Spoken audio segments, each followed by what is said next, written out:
E para falar sobre esse assunto, recebemos em nosso estúdio Roberto Luiz Troster, economista da consultoria Integral Trust.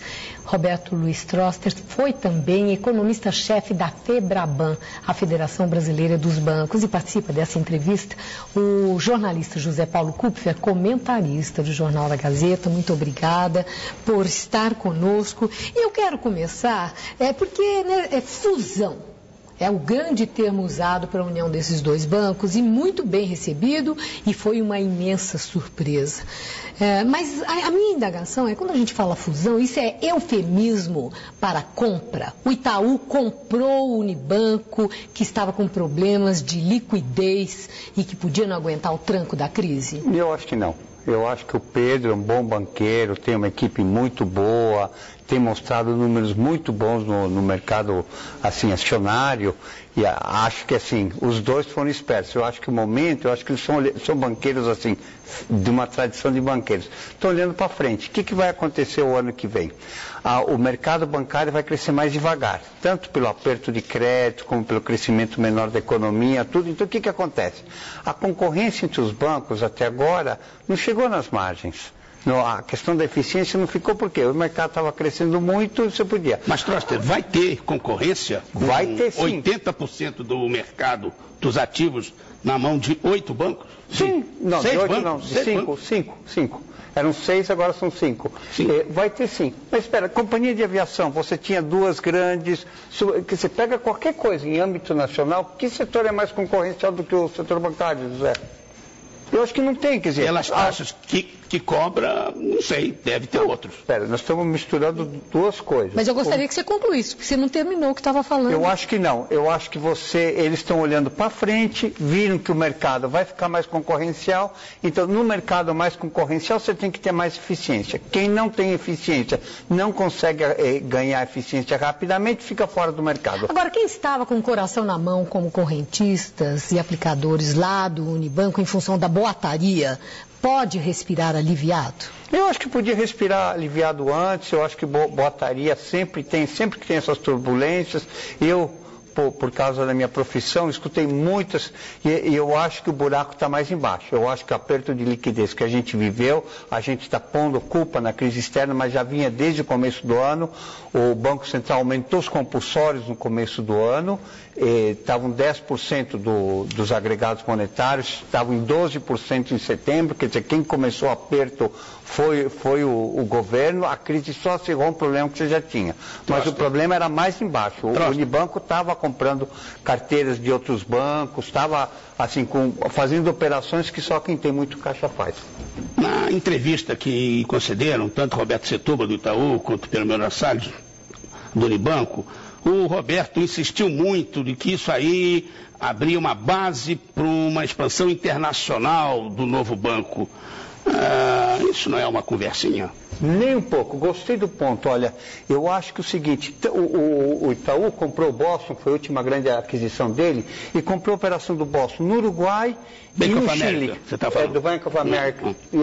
Mas comprou a operação do Boston no Uruguai e no Chile. E o negócio que o Itaú, nos dois países, é um banco estrangeiro que concorre com bancos locais e concorre com bancos do mundo inteiro. O Banco Itaú de Buenos Aires concorre na Argentina, concorre na Europa, em Portugal. Quer dizer, já tinha vocação global, como disse Pedro Malan, é isso? Ele tem vocação global. Pedro Malan hoje é presidente do Conselho do Unibanco. Pois é, achei que ele estava vendendo o peixe dele, não. O Banco Itaú, por exemplo, o maior private banker das Américas, maior até que os grandes bancos europeus. Eu acho que a gente tem uma capacidade muito forte lá fora. A indústria bancária brasileira é competitiva e eu espero e acredito, conhecendo os dois banqueiros, os três, né, o Bracher também faz parte do trio, vão atuar. Eu acho que vão aumentar sua participação. Como é que fica o Bradesco nessa história? Perdeu a liderança dos bancos privados, tem alguma chance de recuperar? Vai se conformar, depois de 40 anos nessa liderança, em ficar para trás? Olha, eu não sei o Bradesco, eu acho que a grande... É o Bradesco que nós queremos saber. Eu não sei o Bradesco, mas acho que tem pouco espaço de manobra. Eu acho que para baixo, como o José levantou bem, 80% já tem dono. Ele vai concorrer contra outros 150 e poucos bancos e não tem muito espaço lá. Uma coisinha aqui, outra lá, quer dizer, está se falando da nossa Caixa, do Banco do Estado do Piauí, do BRB, que o Banco do Brasil vai tomar, mas não vai mudar o mapa. Agora, eu faço a pergunta ao José. A grande fusão esperada é Caixa Econômica Federal e Banco do Brasil. São bancos do mesmo acionista, com a mesma vocação, com interesse no futuro do país e tudo. E há décadas que a gente fala dessa fusão, é a coisa que eu tenho mais... Essa sim é um fortalecimento para o mercado, como disse Meirelles sobre a do Itaú e Unibanco? Essa seria o grande fortalecimento. Eles se complementam em muitas formas, você teria ganhos de escala para o contribuinte e para o público como um todo. E não se fala dela nunca. E nunca entendi por quê. É a única coisa que eu não consigo explicar para analistas estrangeiros. I don't know that question. Por que o Banco do Brasil não consegue comprar a nossa Caixa? A Caixa Econômica Federal. Por que eles não se juntam? Por que eles iriam se juntar?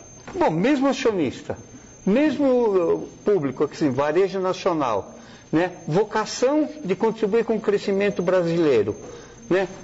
Faz sentido ter dois bancos de abrangência nacional? E agora, a concentração, que é uma preocupação, está nas mãos de uma única instituição, um poder, por exemplo, no caso Itaú e essa holding agora, a nova holding.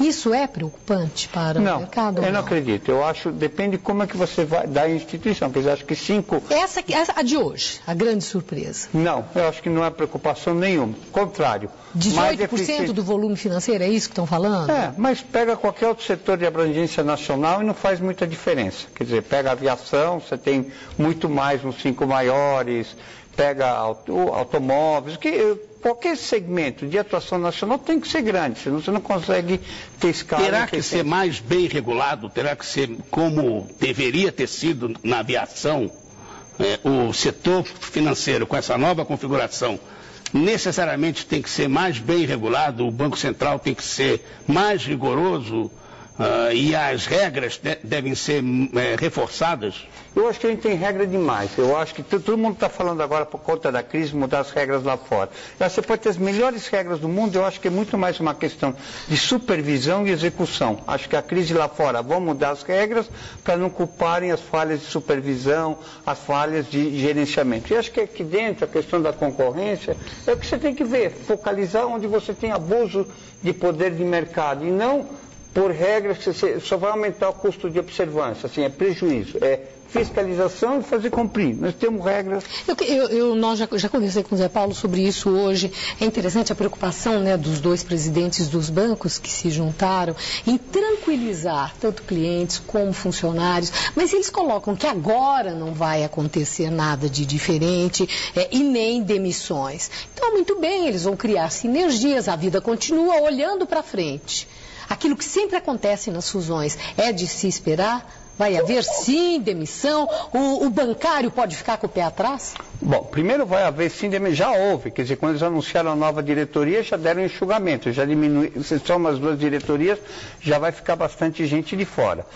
Agora, o Unibanco e o Itaú, eles têm tradições. Quer dizer, os dois bancos têm mais de meio século de fusões e de aquisições. E sempre trataram bem. Eu acompanhei de perto essa nova incorporação do Bank of America, Boston, e o que aconteceu? Quer dizer, sempre houve uma preocupação com outplacement, com aviso, com recolocação. Quer dizer, são dois bancos que valorizam muito o capital humano. Eu acho que não teria uma preocupação nesse sentido. Segundo, quer dizer, se você tiver alguma coisa, vai ser daqui a um ano. Até você aprovar Banco Central, CAD, CVM, juntar plataformas tecnológicas e tudo, isso demora tempo. Mas, óbvio, o banco também vai crescer um pouco, você tem aquele turnover natural, você vai ter alguma coisinha assim. E com relação ao atendimento aos clientes, os dois bancos são tidos como taxas altas e o atendimento, especialmente no Banco Itaú, porque é um banco de maior massa, não sei o quê, é um pouco mais difícil não sendo nos caixas eletrônicos, tudo mais. Isso tende a piorar ou tende a melhorar?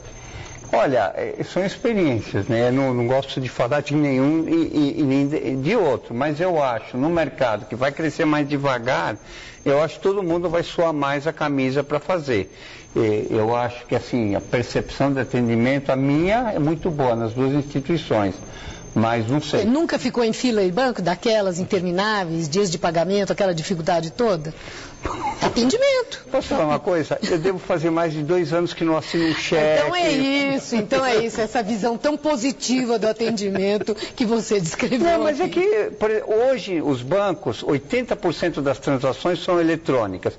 Mais da metade das operações são autorizadas eletronicamente. Quer dizer, em caixa de banco, quer dizer, é uma experiência... Mas ainda existe, né? Não há razão para isso. Mas não há razão para isso, mas existe. Muito obrigada. Obrigado. Agradeço muito sua participação no Jornal da Gazeta. Eu agradeço muito o convite. Zé Paulo, muito obrigada. E o Jornal da Gazeta termina aqui. Nós